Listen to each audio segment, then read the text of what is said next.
Hey gang, it's Gavin. Sometimes evolution really screws the pooch. Here are nature's weirdest animals. Number 9. This animal is straight out of a sci-fi movie. It's called the lamprey, and it looks like it's just dying to lay its eggs in your lungs. Lampreys are described as a fish-like, jawless vertebrate in the Agnatha class that can grow to be about 40 inches long. They live in coastal and fresh waters in temperate regions. Lampreys are a parasitic and carnivorous species that are most well known by their method of feeding. They lash themselves onto other fish and then go to town. They stick their horned and funnel-like mouths onto their prey. The lamprey's teeth then bore into the flesh of their victims, and then they suck out their blood. Number 8. Up next is probably the most disgusting creature on the earth.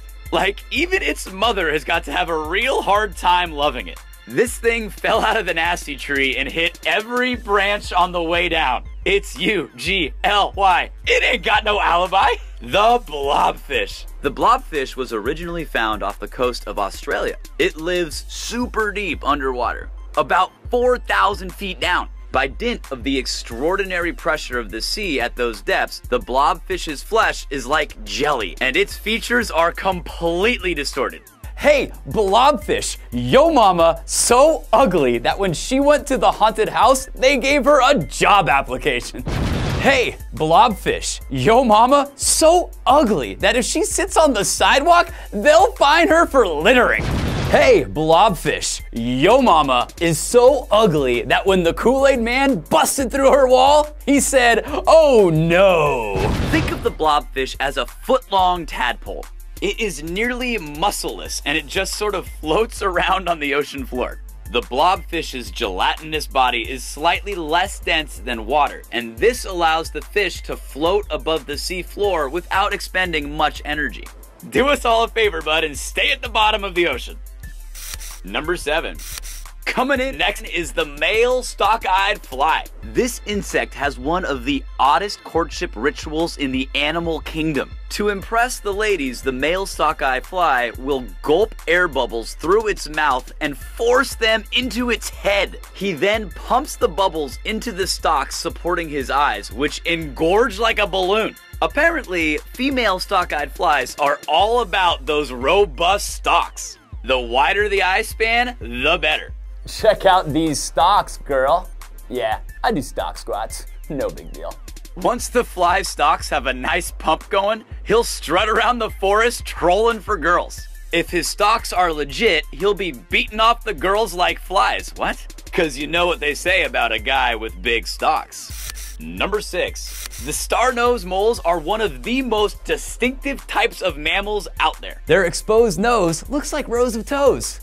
I suppose that rhyme blows, because it's a little on the nose, but that's just the way she goes. The star-nosed mole is indigenous to the eastern portion of the United States and Canada. They're excellent swimmers, and they primarily eat small invertebrates, aquatic insects, worms, and the occasional small fish. Their most salient feature is without a doubt their aberrant nose. Their hairless nose has rings of 22 pink and fleshy tentacles that vary in length from 1 to 4 millimeters. This appendage has more than 100,000 nerve fibers, and it is used as a touch organ. That's 5 times more touch sensors than the human hand, all packed into one snout. Its nose is so sensitive that the star-nosed mole can smell underwater. The mole is nearly blind, so it relies almost entirely on its outstanding appendage for guidance, not only when burrowing underneath the earth, but also when it's in the water hunting for dinner. Talk about following your nose. The star-nosed mole spends most of its life either underground or underwater, where it's most protected from the attacks of its natural predators. Fun fact, the sensitivity of this mole's nose is so strong that scientists are studying it to try to develop machinery that would be more effective in detecting earthquakes. Before we move on, be sure to subscribe. Hit the bell button to get notified of new videos, and we always appreciate a big thumbs up. Number 5. Up next is the Cantor's giant soft-shelled turtle. This thing looks like one of those Koopa turtles after Mario gets done jumping on it. They're a species of freshwater turtle native to Southeast Asia and can grow up to 1 meter in length and weigh 220 pounds. Even by turtle standards, the Cantor's giant softshell turtle is super lazy. It spends 95% of its time buried under sand and motionless. It typically only moves twice a day to come up to the surface of the water to take a breath. This turtle is classified as an ambush predator, which means that it is a carnivore that captures its prey by stealth. The flat shape of its shell helps it to hide while buried. This turtle chills all day under the sand, waiting for a fish or crustacean to come by. Then, pow! It strikes literally out of nowhere. Number 4. Pucker up for number 4 because we got the red-lipped batfish. This thing looks like if Steven Tyler banged a crab. What's crazy is that this thing is actually a fish with legs. Over many generations, its fins have become leg-like and allow the red-lipped batfish to walk on the ocean floor and look for food. Don't be fooled by those pouty lips. The batfish is a voracious carnivore. This thing is a type of anglerfish that lives off the Galapagos Islands. Angler means that it has a tiny modified dorsal fin protruding from its forehead that it uses to lure in smaller fish like bait. Once they're close enough, the red-lipped batfish terminates them with extreme prejudice. In general, they eat mainly small fish and crustaceans such as shrimps and crabs. I don't know why they need a lure. Who could resist those luscious lips? Number 3.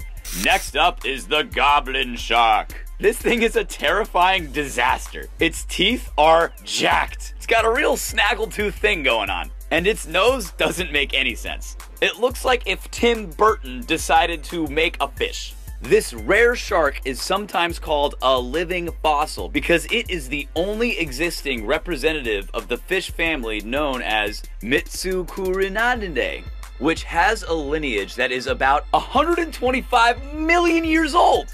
Goblin sharks inhabit the world's oceans at depths greater than 300 feet. To make it even harder on the eye, the goblin shark has skin that is actually translucent, so we're able to see oxygenated blood within their capillaries. They're largely still a mystery. Humans rarely run into goblin sharks. Whenever they're caught, it's usually by accident. That's one you throw back. Number 2. Up next is the bush viper snake.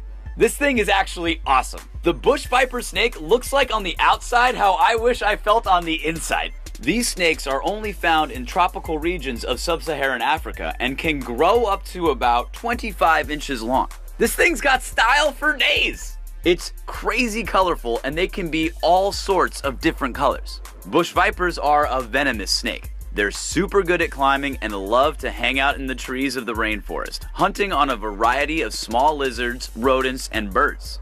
But make sure you give these guys a wide berth and admire them from afar. There is not yet an anti-venom for their bite, so if you get chomped, you're looking at severe hemorrhaging and potentially a picture wrap on your life. Number 1. Coming in at number 1 is the Oranda goldfish. Check out the big brain on this guy. I bet he reads books. This thing is from China and looks like the result of too much pollution on the aquatic wildlife.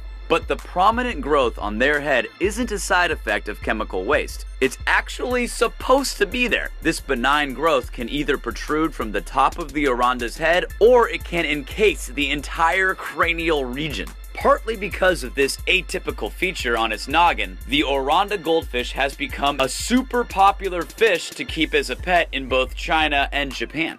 People love these fish up and down both of those countries. The Oranda goldfish is one of the older varieties of goldfish. Their average lifespan is about 15 years old, they can grow up to 7 inches long, and they have a wide variety of colors. And the best part about the Oranda goldfish is that if you have any questions for it, it's super easy to pick its brain. Thanks for watching. Which of these animals did you think was the weirdest? Were there any that I missed? Let me know in the comments below. Be sure to subscribe and become a Badger Buddy. See you next time.